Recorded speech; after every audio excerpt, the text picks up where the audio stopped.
Tesla FSD Beta update promises big improvements. November 3, 2022. Tesla is currently under investigation for its full self-driving beta program. But this hasn't affected the automaker's update schedule, with the latest FSD Beta 10.69.3 update.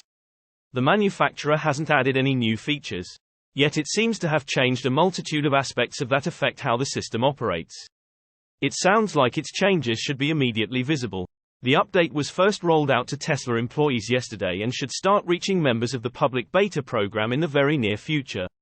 It's currently only in a limited number of vehicles for internal testing purposes. They will be testing and evaluating this version before wider release. Elon Musk said last month that this specific version would bring important changes.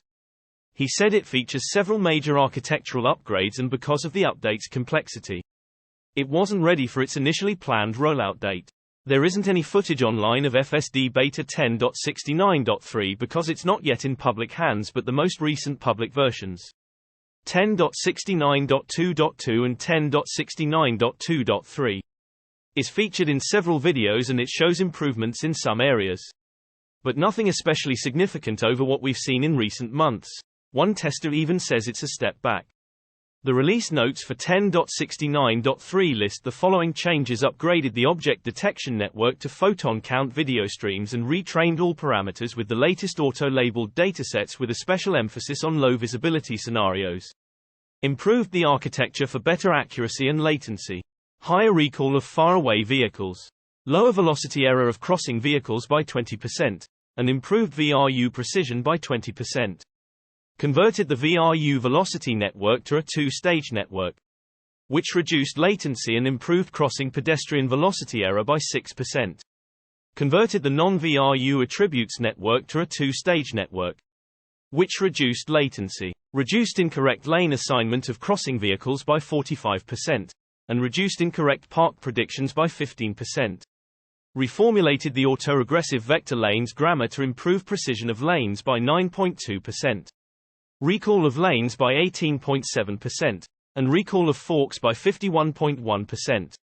Includes a full network update where all components were retrained with 3.8x the amount of data. Added a new road markings module to the vector lanes neural network which improves lane topology error at intersections by 38.9%. Upgraded the occupancy network to align with road surface instead of ego for improved detection stability and improved recall at hill crest. Reduced runtime of candidate trajectory generation by approximately 80% and improved smoothness by distilling an expensive trajectory optimization procedure into a lightweight planar neural network. Improved decision-making for short deadline lane changes around GORs by richer modeling of the trade-off between going off-route versus trajectory required to drive through the GOR region. Reduced false slowdowns for pedestrians near crosswalk by using a better model for the kinematics of the pedestrian. Added control for more precise object geometry as detected by general occupancy network. Improved control for vehicles cutting out of our desired path by better modeling of their turning lateral maneuvers, thus avoiding unnatural slowdowns. Improved longitudinal control while offsetting around static obstacles by searching over feasible vehicle motion profiles. Improved longitudinal control smoothness for in-lane vehicles during high relative velocity scenarios by also considering relative acceleration in the trajectory optimization. Reduced best-case object photon to control system latency by 26% through adaptive planar scheduling. Restructuring of trajectory selection and parallelizing perception compute. This allows us to make quicker decisions and improves reaction time.